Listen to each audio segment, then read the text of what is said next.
So here we are on our episode of Exports Insights podcast, which has launched in September 2025. And we are together with Hugo Samengo-Turner from London, UK, joining us to share his experience and discuss the topics of what they serve and what kind of experiences their company have in serving B2B businesses in growing revenue and getting new clients. And thank you, Hugo, for accepting the offer to be part of this podcast. So not at all. Vasko, thank you very much for having me. So I would start right away, Hugo. I mean, like if someone was asking like who Hugo is and what Ortus.Studio, your company, does, what would be the shortest speech, I guess? What are you doing for companies? I had a feeling you'd ask this, and I think the best way of describing what we do in total layman's terms is what we have on our website. And to put it simply, we connect you with people who need what you offer. And we work in the B2B space, and that's what we do, to simply put it. So do you have any specific verticals you're going after and serving, or? So that's a good question. So when I got into the lead gen game, that's constantly what we're obviously trying to do. We're always trying to find out what the best verticals are. And one you'll see online, you'll see on Twitter, see on LinkedIn, and a very popular one is marketing agencies and SaaS companies. And I have worked in them and I have clients in them, but I've found actually the problem with marketing agencies and SaaS agencies is that you're just fighting with every other cold email out there.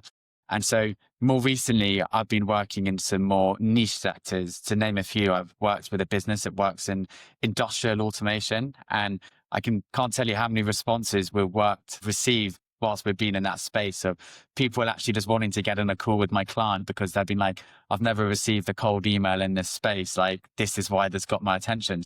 I think there's a huge opportunity for targeting those sort of sectors where cold email isn't necessarily the norm. And then more recently, we were just discussing about it before this podcast, I've been helping a client who's been trying to get into the defense sector, which I can tell you about more shortly. And then actually education as well has been a good vertical to work in. Great. I mean, great you started with examples right away, because I'm hoping that some owners of SMEs or small businesses that watch this and think that, I don't know, because their traditional channels of trade shows don't work anymore, what should they do? Because this doesn't work for them, works for tech companies. So great you covered that. But before we go into more details, and I'm really interested in some of the cold email, like yes. What channels do you use to get clients, or maybe start off, what is your process in working with clients? I saw on your website you have a very clear few steps process. Totally. So our process initially is say you got in contact with me or I got in contact with you, we would have a discovery call, and that's purely just to understand you and your business. And one thing we are slightly limited to is we need a big enough total addressable market to work with. So if you come to me and, Vasko, you sell socks and, that's probably a bad example, but, and you don't have a very big total addressable market we can target, and you could only target Macedonia, that the service probably wouldn't be ideal. We'd want to be working with businesses where, in your instance, where you could target the whole of Europe, or we could look to targeting outside Europe. So basically we would have that discovery call to understand actually if there's a fit, if we think we can actually help get you results. And then we would understand what your client pain points are, what challenges you're dealing with. Then if there's a fit and there's alignment and we believe we can work with one another, that would then move on to a strategy session. And that's where we would map out your ideal prospects. We'd go a bit deeper. We'd figure out what a qualified meeting looks like for you. We would set clear success metrics, and then just understanding and just really delving deep and just trying to get up to speed and really understand your business as well as possible. And then once we progressed onto that, we would would send out a contract, and we would then begin our 2-week period where we would set up the tech infrastructure.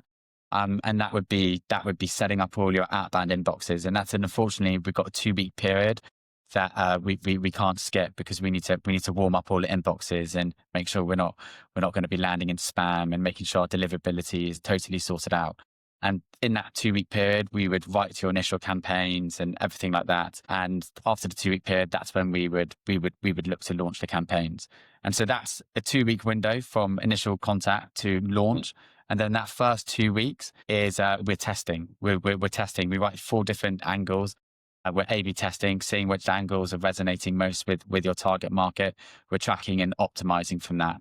And then usually I'd say when a client asks me, ideally from that 2 week onwards, we can get our clients results, but on the safe side, we'd say from a week about 4 to week 6 is when our clients start to see the results, and meeting ready leads being the results we get our clients. Great. I mean, you touched several great topics. So one is you said the appropriate size of the market you're targeting. So, I mean, Macedonia, of course, Yes. but are there any ranges like minimal or optimal, or how many potential clients are you seeking in that regard? So that's a very good question. I would say, so rule of thumb, I'd say the lowest I've worked with was a dental lab in America, and they could only target California. And our TAM we worked with was about 10,000. So I would say at a minimum, you want to be working with a market of about 10,000 people. And the reason being, because if you've got a tech stack that's capable of sending 500 emails a day, you've got to bear in mind that obviously you ramp up slowly. You've got to bear in mind, if you're then sending that many emails a day, you're testing different messaging angles, you're going to get through that TAM quite quickly. And that's what we want to do. So the way we test is we would never kind of draw any conclusions from our tests until we're sent 12,000 emails. And I think one thing that's important to say is, I know in this conversation, we're talking about emails as in we deal with emails every day. We send our clients emails, we send our team emails.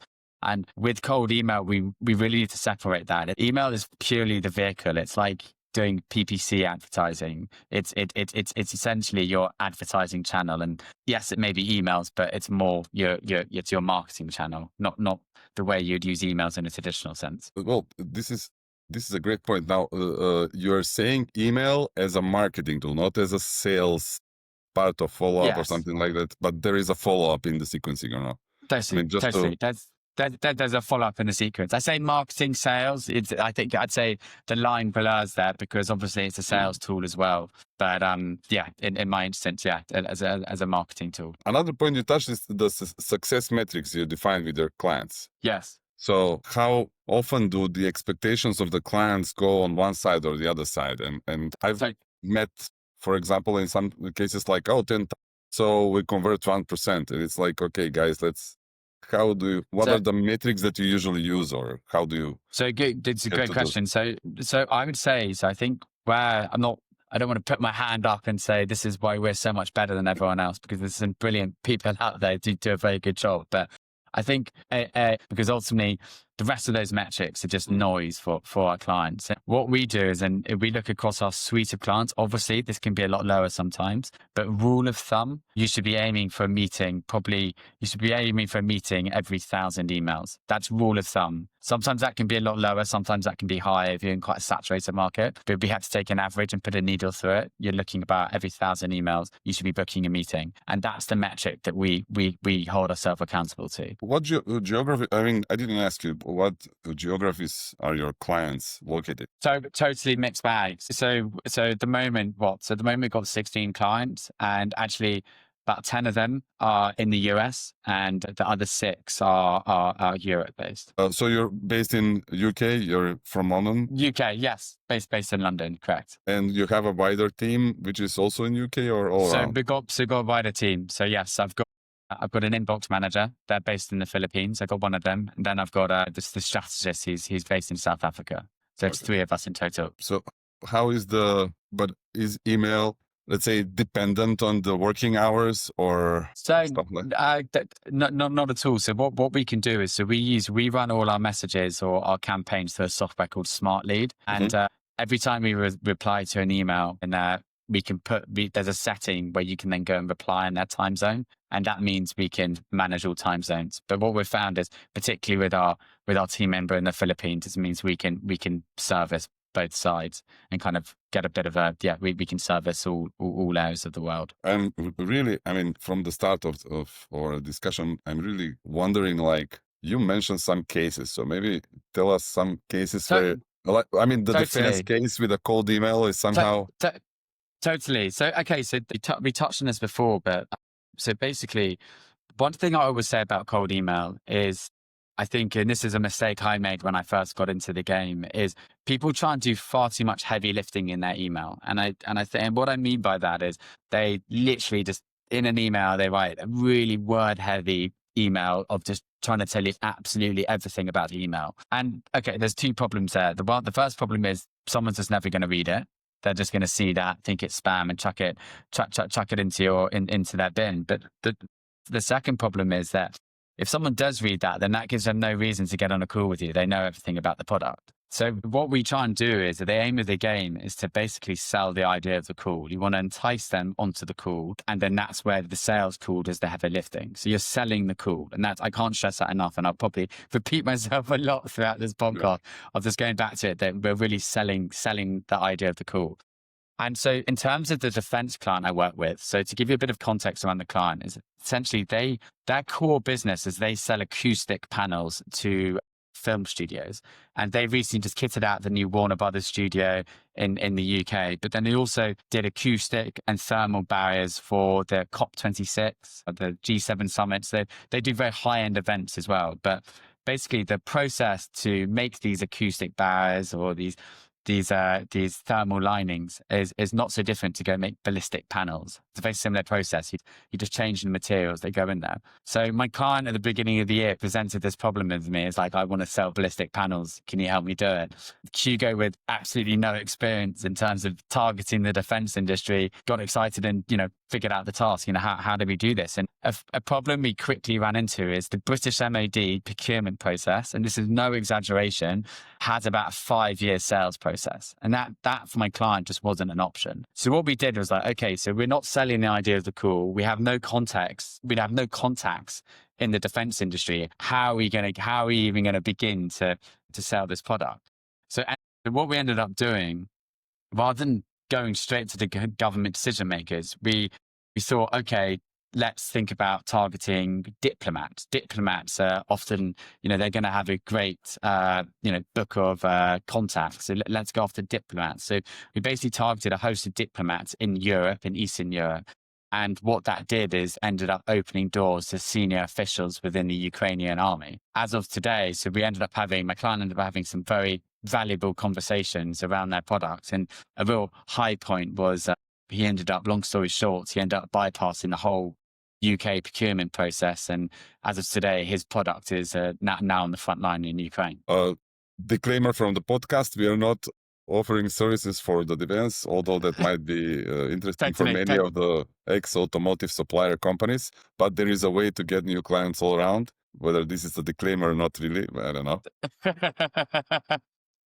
But that, I think so on that though, that was definitely kind of showed when applied right, and kind of looking like using email as that tool and what's going to open a door and open a conversation that's then going to help the product we're selling. And I think that was a really interesting lesson, because we were kind of looking 3 steps ahead and then looking at people and really looking at those people on a spreadsheet, but like, okay, they could have contacts that could open doors. And we're looking like 3 conversations ahead. And rather than trying to go straight to a general within the Ukrainian army, I believe would have fell on deaf ears. But actually, because we managed to build rapport and build that relationship with that diplomat that had that contact, they ended up giving us access to that conversation. So to continue without any further ado of the specifics in the contract, let me ask you the following. What kind of companies, like if everybody was looking at this podcast, what would be your ideal customer profile? I don't know. What kind of companies are usually the ones you seek? So my ideal customer for Ortus. Your customers So I think so. I'd say my ideal customer, obviously, so I know we touched on it earlier, was around, obviously they're needing a big total addressable market. But I think it goes, and one thing I've figured this out the hard way, actually, because a big point is that actually working with someone or working with a business who really sees the value in what you're providing. And ultimately, when we come and work with people, we want to be an extension to their team. We don't want to we're not just, you get an email, here's a cold email, like, this is a meeting that's booked for you. We really want to embed into your team, and not to be a sales pitch at all, but, we would come in cheaper than a full-time hire. Then you have to do that. So essentially, to give you an example, a company we recently worked with is we would get them some really good opportunities, but they wouldn't look at any of the threads and they would have no context context when they got on the call. The issue with that is we can get you so far, but we're just one part of the sales process. We're the first part. We do your sales prospecting for you, but you need to then deliver once you're on the call. We can qualify it so much. And so I guess my ideal client is it's got to be in the B2B space. And actually, they've just got to really see the value and really understand the service we provide. And because I have worked with people that they'll suddenly get on a call, even though I've given them all the contacts, this person's fully briefed. They know exactly what they should be expecting, but then they haven't read the thread and they're just expecting someone to come on a call and be like, can I see the contract? I want to sign the dotted line. And, that's just not how it works. We can qualify to a certain point, but that's just not realistic to think that we can do all of that. So yeah, it's got to be somebody who really values our service. And you mentioned one word, embedded, in their sales process. So maybe practically now, because I know from one side we have providers, and so far I have interviewed several, and on the other side we have companies, and sometimes the expectations like you're doing the prospecting and we go in the close right away. Or you qualify, or so sometimes we have a mixture of this. But maybe tell us more about what works best, or let's say best practices of embedded process within your service and the company, or what it's exchanging. You mentioned totally. Instead of. So I'd say when you come to embedded, I think it probably comes that I think alignment is probably a better word to use than embedded. And to give you an example, one thing I found out the hard way is it goes back to this idea that with an email or with prospecting, you're selling that idea of a call. And the reason being is because once if you send an email and someone then has all information on a page, it's out of your control once they have that information. Whereas if you pique their interest and you then get them onto a call, it's like you and I talking right now over this webcam, you're building rapport. I can be reactive in what you're saying. Someone can challenge you and then you can come back. The problem is I need to give you an example. A client I worked with, we can make assumptions about a business and we can look at their company size. And so we can make assumptions like, okay, looking at their company size, they're going to have budget because you can see how many people they've got on payroll. So so then you can make assumptions about how much revenue that business makes. However, if we then just went into a client I had and we were kind of slightly locking heads, he was like, I want you to say the price first before we get on the call. And the problem with that is as soon as someone sees the price, is they just commoditize your offer. They don't even listen to you. They literally just see the price in the bottom of the page and they just purely commoditize your offer. And so that's why I go back to that point around alignment is that if you're not on the same page around that's how the sales process needs to be managed, that you need to be giving the price on the call. We can do so much qualification, but then you need to be doing the sell on the call and delivering the price on the call. That's when you're not going to have that cohesion that you want, and you're always going to be locking heads and what the correct process is. Thank you for this one. I mean, you open up so many questions. Like, I didn't want to go technical, but I have questions like how many touches? What is the sequence? How do you make the copy per client? What is the input and what do you produce in this? Because you mentioned also the tech stack. But let's leave the tech stack for the time being. Like, how do you write the copy for the client? What is the input you need to get there? Totally. So the way we'd write the copy for the client is if you strip, this is what we found out. So if you strip everything back, more often than not, the person at the other end couldn't care less about your service. They couldn't care less about you. You're just a total stranger that's just landed in their inbox. Yeah. But what they do care about, one of the 5 key value drivers, and what they are is saving time. Can your service or product save me time? Can it make me money? Can it save me money? Can it help raise my status, or can it improve my quality of life? And what I mean by that is save time. So I'll give you an example. So that's cutting your hiring process in half, making money. Let's turn your website into a 24-hour sales machine, or save money, reduce your customer acquisition by 30%, or raise status, become the go-to expert in your industry, or improve quality of life, just scaling your business stress-free. If you can zero in on one of those things and build your copy around that is usually how you elicit a response, because those are the core things people really care about. And then to do that in terms of the messaging framework of what you should be doing, is it should be the who. So identify exactly who you're reaching out to, the why this message, why now. So what's the trigger or signal that makes this message meaningful? So to make it meaningful, and the trigger you can look for could be around funding. You can see they've just done fundraising. So they could be in growth mode. So you could make assumptions. You could do messaging around that. Or they're hiring. How you see you're hiring for a CMO. Does this mean X, Y, and Z? And then what's your offer? So a clear outcome, not a promise. You wouldn't we do lead generation, but it'd be more something like, we can guarantee you X meetings in Y time, or reduce your client acquisition cost. And then the evidence and credibility. So like, we've done this before. This is a case study. This is proof of metrics. This is the client we'll work with. And then just personalizing it where you can. And then there's finally the call to action. So the simple next steps, let's make it so easy for them to not even think about this. The simple next step is for them to just book in a call. And just on the next steps, and I know I'm going off on one slightly here, but just on the next steps, particularly around the call to action, is a common mistake I see is just dropping in a calendar link, and just expecting them to book in a meeting with you. And a lot better way of doing that is being like, hi Vasko, I can talk this Thursday at 2:30 p.m. or this Tuesday at 2:30 p.m. or this Wednesday at 11 a.m. And what you're doing now is you're just making it a choice. So can you do either of those times, rather than introducing another step of like, hey, can you click on this link, cross-reference your calendar, and then book in a meeting with me? And then you'll then see a drop off. So essentially the aim of the game is making it easy as possible for them to say yes. So how do you who handles these replies for your clients? So this is my inbox manager. My inbox manager handles all these replies to my clients. Okay, But, cool. yeah. I think you mentioned several aspects, 2 options, A or B, Yes. not adding steps, abstraction. But what Yes. really got me, like who, why, offer, evidence, value-based. I really like that part. You touched something, and I know you're working on that a lot.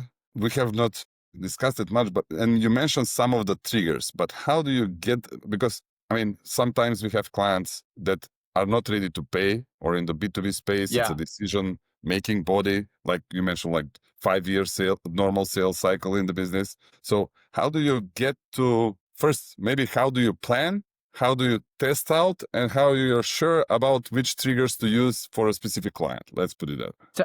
So I would say so in that instance, that's why you A/B test. And I'm not going to sit here and tell you, like, I can guarantee you that trigger is going to be what resonates for that particular client. So that is why you A/B test. To tell you the way we structure our emails, so obviously I've gone into the messaging, but what we do is, so we only ever do 3 email sequences. And the reason being is, someone hasn't replied after 3 emails, chances are they aren't interested. And the way we then handle that is we do 4 different versions for email 1, and that's to test different angles, different value drivers, and different triggers to see what works. So we do 4 different there. And then for our email 2 is just a follow-up. That's purely to get people to read email 1 again, because our data shows that all the results come from your first email. And then our email 3, we put on a separate thread. We wait for 2 days, and we do 2 different angles for that. But that's on a separate thread, but it's positioned more like an email 1, and we kind of come at them again. And normally we can be a bit more risky, kind of a bit more out there. And the sole purpose of that email is to elicit a response. But that's basically how we approach it, and how we kind of, when we're going in blind, we can make assumptions, we can look at historic data, but ultimately the only way we're really going to find this out is just test. And when we follow the data. I mean, thanks for this one. Do you use any tech stack that's help? Yes. So if we were going to start, so usually we can get our data directly from LinkedIn. Then Apollo is a brilliant one. That's a huge database. Zoom Info, a D7 lead finder, which is very good for more local businesses. In terms of signals, there's a brilliant, you're not allowed to do it with GDPR in the UK, but for American clients, there's a software called B2B, which basically you can get any data on anyone who's come on your website. And so we can then retarget them. They come on your website, we can retarget them and do messaging around them. And we know they're interested, they've looked at our website. Another one is Triggerify, which basically harvests all of LinkedIn. And basically you can see what topics people are talking about, what topics people are interacting with on LinkedIn. So then we can then dig into that data to kind of find out, what their interests are and things like that. And then another one is Ocean.io, which is that's a brilliant software for when you come and working for a business. We can sit down and be like, okay, Vasko, who are your 10 best clients? And then we can use Ocean.io to then find replicas of those businesses. So we can then target them, knowing chances are, if they're anything like your best clients, that there's going to be some alignment now, and you can kind of learn off the data you've already got for those existing clients. And these are great. I know most of them, and I'm I'm saying a disclaimer because like 2 years ago it was an issue. I think with the tech stack, we are all getting hang of it now. However, the tech stack is changing so fast. Something that I don't know, ZoomInfo was like 5 years ago. Apollo took the lead. Now there are other software. So the question here is the tech stack is important, but my question here is how much, I don't know, is the customer sales journey of the company that's becoming your client, how important it is and how much their sales processes are for doing the work as an outsourced, let's say, for Ortus.Studio. Does it, my point here being is, if the company doesn't have a clear sales process or CRM or knows their customer journey, is it harder, easier, or it doesn't matter for you to do the prospecting? I think it's definitely harder. So I think, but then that's more about setting sales expectations. So to give you an example, I worked for a client and then they help businesses collect reviews.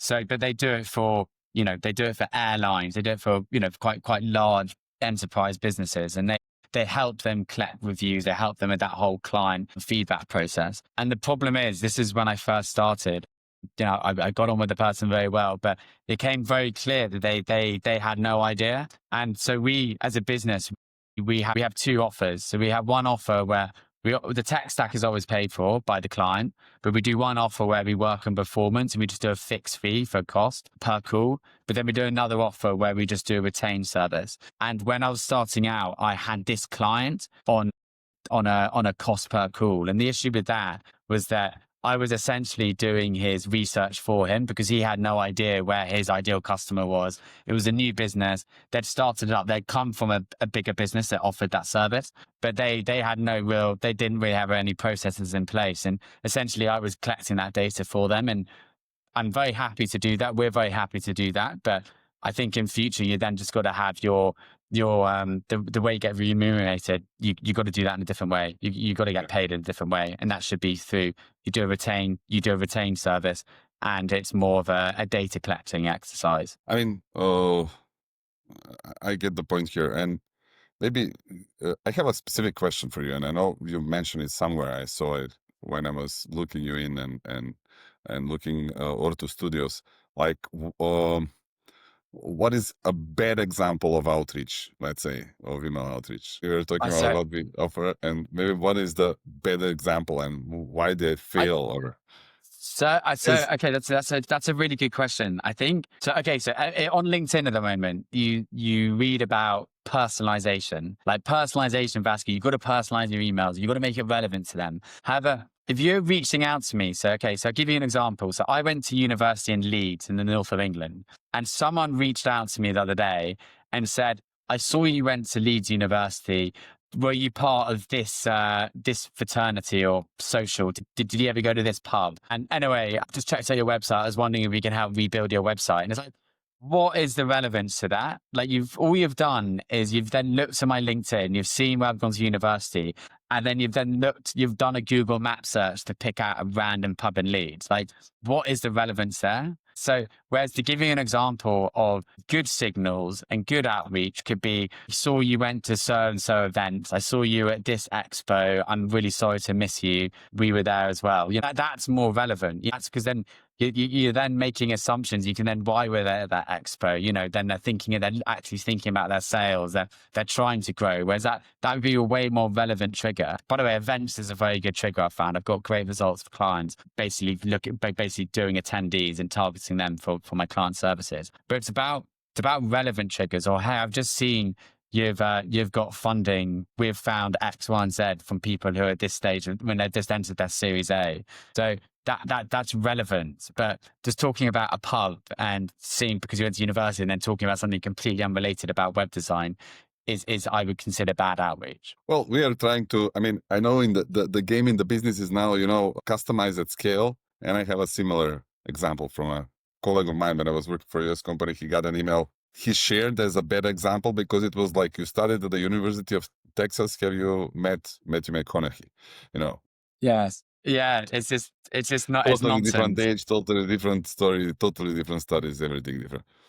Uh, It's not going to get you no. the responses or the results that you hope. Uh, But I would say so. I'd say so. This is one thing I've found, and we've tested this a lot. And personalization is great, and personalization is important. But it goes so software we use is Clay, and Clay is brilliant because what you can do is you can really zero in on your targeting. And ultimately, if you have a very good offer and you're very sure about the type of people who would buy that offer, and you can really make sure you got a watertight lead list before you email to it, like that outweighs the personalization and just really zeroing in your targeting. And basically, Clay is a brilliant software because you can upload your list to Clay.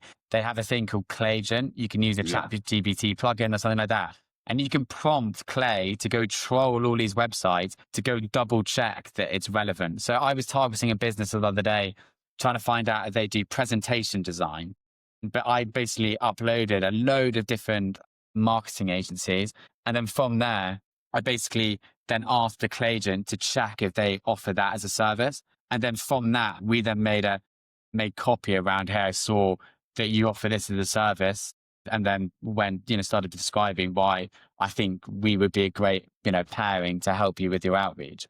And that for me, that's what I've found with technology at our fingertips now. It's really, really honing in your targeting and really trying to make that as watertight as possible is where we've seen the most value from. Thank you for this one. I mean, really liked the interview. We are closing to an end, but I wanted to comment on this one if possible. I mean, sometimes the tech stack is really incredible these days, and lookalikes and what you can get online and stuff like that. I have a recent example of a client I worked with at the start because we were doing the ICP check and doing the research. Sometimes Clay doesn't help you. You can get it confused. So, it depends of the stage of the export or the stages of sales or marketing the companies and how well they know their client, their values and pains and so forth. I would come to wrapping it up, Hugo, except if you want to add something on the questions so far. I do have one single question. I think that's everything. I'm just trying to think of anything. I was trying to give as much value as possible for the people listening. Well, I have two, in fact.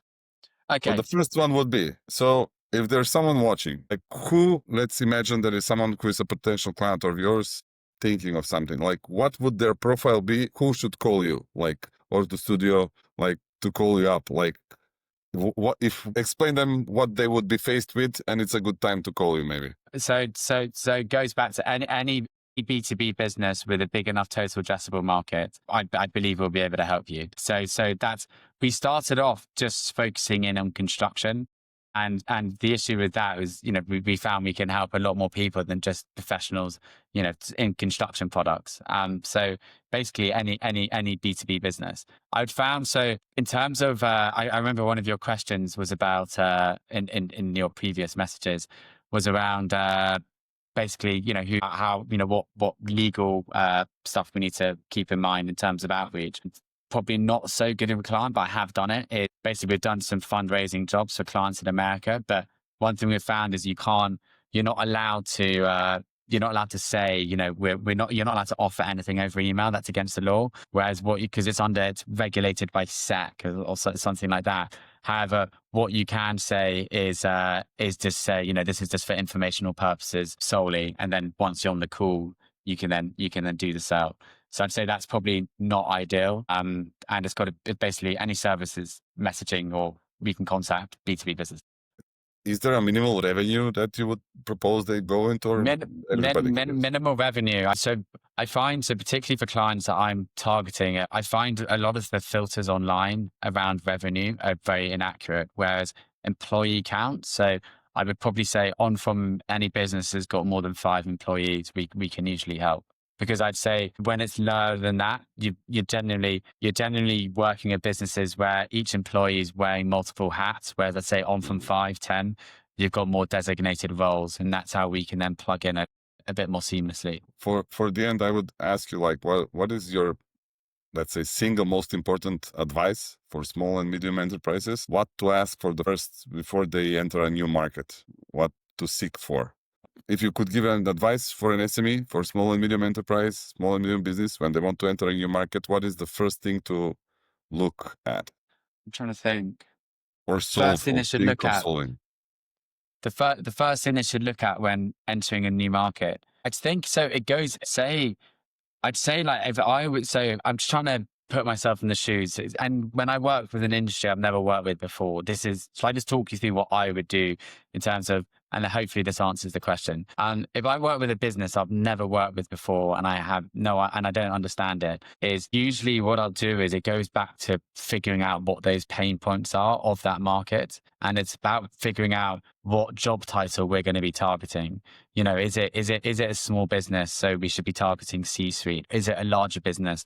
You know, should we be targeting more middle management? So once we really understand who we're targeting, it's then, and this is where ChatGPT's deep research function is so useful, is we can then prompt it to then get it to then lay out what the pain points typically are or for those job titles. And then we'll then figure out, and then we'll then dissect that. And then from that, we would then go through our process of just testing different messaging angles to then see which one's resonating most. And that's normally the process we'll reverse engineer the results for our clients. And just to add to that is it goes back to the data we're looking for, and the single biggest thing, you know, we're focusing on is how many emails we're sending to book meetings for our clients. And once we know that number, once we know, okay, you know, it takes us 1,000 emails to book a meeting for a client, it takes us 400 emails to book a meeting for a client, we can then scale up or scale down accordingly. So then we can be like, okay, we now know we need to send 10,000 emails a month to book 10 meetings for our client. And then those are the metrics we work with. So that's a very convoluted way of answering that question. I hope that answers that question. That's how I would approach it. Thank you, Hugo. If you have something to add, if not, I hope that people find a way to, found value in this podcast, and I will add your contact details so they can contact you if interested, if that's fine. Not at all. Well, Vasko, thank you so much. I really enjoyed this conversation. Thank you, Hugo.